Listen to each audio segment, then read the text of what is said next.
Welcome to the bold analysis, ladies and gentlemen. Lazima tuwe kwa serikali and we will never be in opposition. These are sweet words that it's a sweet worded narrative that has been crafted and clearly by President Ruto's handlers.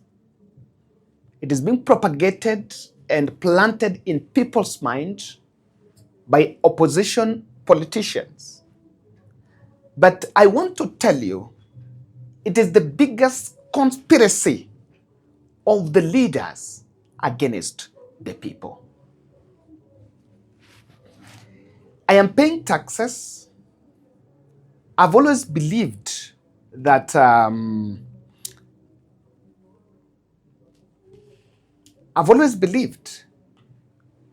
there is no one who is not in government. Actually, everyone is in government. Tubaki kwa serikali has triggered a cabinet reshuffle. And I want to reveal to you, inside William Ruto's new round of negotiation with the new ODM leadership that is supposed to culminate in an ODM-UDA merger, the cabinet reshuffle that has been plotted to happen in the next few weeks. What is inside it? And I said, it is triggered by, we don't need to be in opposition, and we are in government. Kindly subscribe to our channel, click the notification bell and like our videos. And as I always say, why should you subscribe? So that when we publish any video, you'll get the pop-up message, so you won't miss. And you need to subscribe because in this podcast, we do political analysis, well-researched and in-depth, not just flashy news. Maybe let me remind you. Did you know that Kabogo, Kagwe, and Kenyan, they were all enjoined in government last year, December, under the guise of inclusivity? And this statement, I want you to listen to this statement keenly. Almost everyone within the ODM party is using this statement. This is Odour. We were left by our brother Raila in broad-based government. This broad-based government arrangement is not meant for personal gains. Raila did not make that arrangement for personal gains. That arrangement was made to benefit the people, membership of the ODM. And therefore, as we proceed forward, we are going to negotiate seriously and make sure that our people get their fair share of the national cake. We are not going to be ignored anymore. We are going to make sure that our people get their fair share of the national cake. But again, I want to assure you that those who want to or think or want to break ODM in their fertile imaginations, I'm telling them that those are very, very fertile imaginations. It will never happen in my hands. We shall not allow ODM to be divided. There is nothing like forming a party to be in the opposition. I'm not going to lead my party to the opposition. I'm going to lead my party to the government. I'm going to make sure that our party is in government. So, my people, I want to thank you very much for the support, for the goodwill that you have shown to me, and I will not let you down. I will work tirelessly to make sure that we succeed. The voter, you know what You know why we are not going to opposition has been used?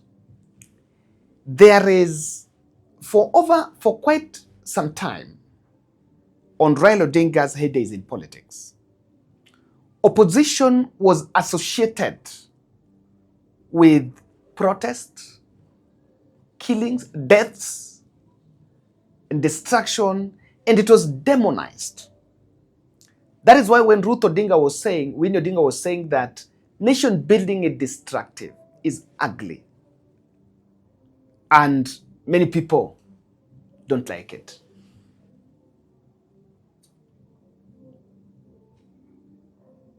And then we have united opposition. Government and the state players has demonized an opposition to look like some hell. But I dare ask, when people were killed in this country in 2024, on the Gen Z protest, was it an opposition-led protest? No. The trigger of the protest is an agitation by the people. And I'm looking at this narrative and I'm saying one thing. Agitation must not come from the political players. Even the people can agitate. For the first time, the reports of William Ruto team entering into fresh round of negotiation with the new ODM party leadership. And that negotiation would actually come with cabinet float, a reshuffle, and that is also supposed to lead to some ODM-UDA agreement. The mooted cabinet reshuffle would open window for fresh negotiation. I told someone, and this has been my thinking, or probably not my thinking, let me package it as a question. After 2027 general election, if after that election, William Ruto has not garnered many MPs in parliament, and he needs to work with other parties to get MPs, probably assuming he has won, will he go for ODM? Will he go for DCP or the opposition parties? Most probably because he's looking for numbers, he will look for who has more numbers. And I doubt whether ODM will attract more MPs, looking at how they behave, how they carry themselves on in that election. But that is not the gist of this. What is the probability that after 2027, John Mbadi would still be in cabinet as a cabinet secretary for treasury? What is the guarantee? Maybe you don't need to answer that. Ruto is willing to tweak his cabinet by, number one, reshuffling Wandai from the energy docket. And it is established that Gideon Moi deal with William Ruto came with a cabinet slot, and that cabinet slot is for energy, that is strictly where Gideon Moi interest lies. Now this will trigger two outcomes. Word in the ground is that Wandai would abandon the cabinet jobs but join the crowded Siaya governorship race in 2027 to face Orengo, the incumbent governor, Nicholas Gumbo, David Ochieng, and I understand also Tuju is joining the race. I've not established that, but David Ochieng, Gumbo, Orengo are already there. So even though you have to remember that David Ochieng and Wandai come from the same side, they all come from the side of Ugenya. So because part of the deal that was signed between William Ruto and Gideon Moi was for Gideon Moi to get a cabinet slot. This reshuffle also creates a single cabinet slot. And this cabinet slot is targeting one member of Odinga family, and the writer is saying to wipe their tears.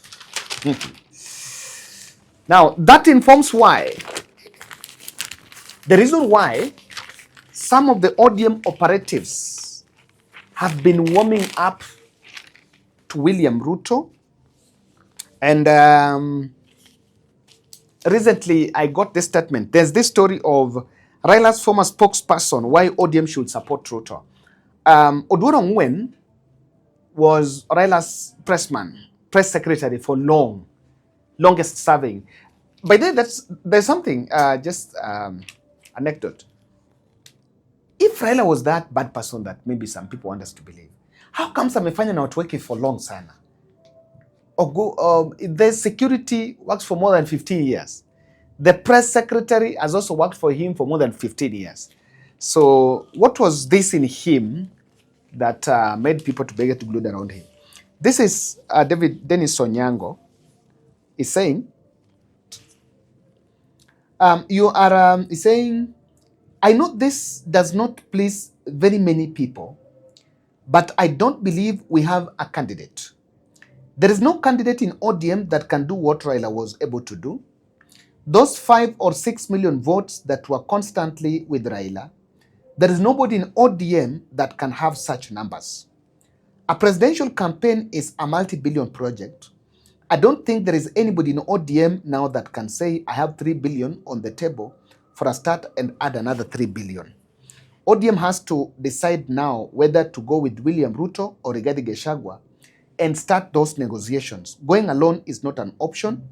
ODM has not begun negotiating now, and if you are serious about having a stake in government, I think every party is formed to get a stake in government.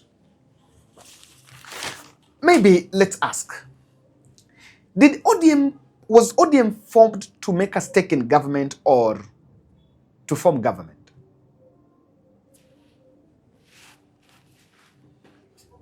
Yes, there were aspirations that Raila had.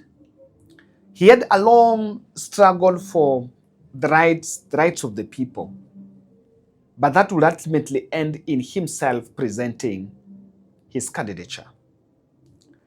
And I am just asking that as ODM moves around saying, we don't have the candidate, so we must support William Ruto. Are we supporting William Ruto because ODM doesn't have a candidate? Or we are supporting William Ruto because William Ruto has done the best, or is the best, or has offered the best? And is it about what is the need for individuals or the interest of the country? Mbadi will likely be moved from Treasury to manage his expectations, since it has now come clear that Treasury has turned to be his birthright. And as I always say, Mbadi has never imagined that one day he will not be in the Treasury. Remember him moving around saying the way, yes, Kiwizi haizi enda kupiga siasa za mtaa. Ruto is however banking on ODM MP's support for the infrastructure fund legislation to be presented in Parliament. Several ODM allied leaders, including the youth, especially from the youth wing, have intensified lobbying for parastatal jobs and ministry opportunities that might be availed at the party. And that's why now almost everyone has turned to be a blogger. This is the objective of that mooted cabinet tweak. The cabinet position that is targeting Raila family, packaged as panguza macho, is one of the strategy to avert dissent from Odinga family.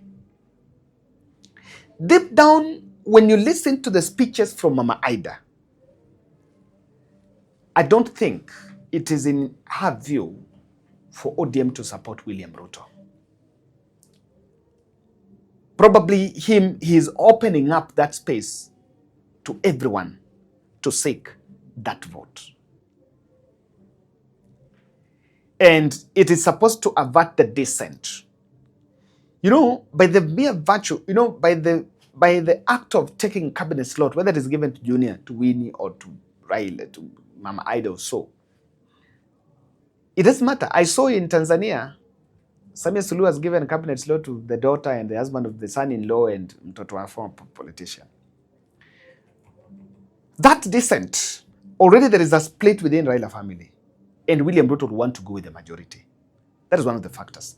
Number two, I think Ruto is struggling to fashion some sort of inclusivity, that my government is including everyone.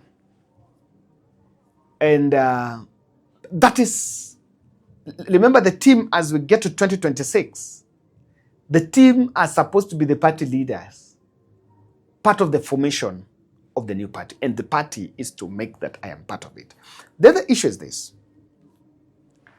If now they are saying we are in government and they only have 2 cabinet secretaries, like Bishop, like Reverend Onginjo was saying, what will they say if they're given another cabinet spot? It's supposed to advance the we are in government theory. And in fact, there is something that the states are anchoring their 2027 game plan. Oburu Odinga. They know they can sway Oburu Odinga. They can get him easily. And probably that's what they need. They're supposed to lock the youth sound that is emerging at this point.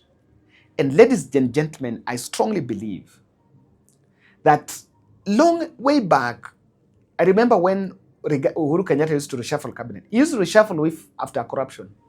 Ukiba, kwa naangalia nasema wewe utaenda. Remember how he reshuffled, how he kicked out Kiunjuri. Even in 2010 when Raila kicked out William Ruto, later Raila kicked out William Ruto as a minister of agriculture. So it is largely also mooted to provide an opportunity to poach some opposition politicians. As to whether this will click, you know, these cabinet positions are just enticing now. By next year, 2026, everyone will be looking at my job beyond 2027. At that point, tokona pigia mtu nataka uingie cabinet anasema mimi sitaki. Take cabinet mimi sitaki. They're only enticing and interesting people at this time. By next year, kila mtu sasa ashaanza kujipanga. Kama ni pesa aliiba anaanza kutumia. And it will not be easy to work it out. I understand that there was a cabinet position for Eugene Wamalwa to take that environment docket for Deborah. Maisha ni ngumu bwana. Sasa ni ngumu. Thank you.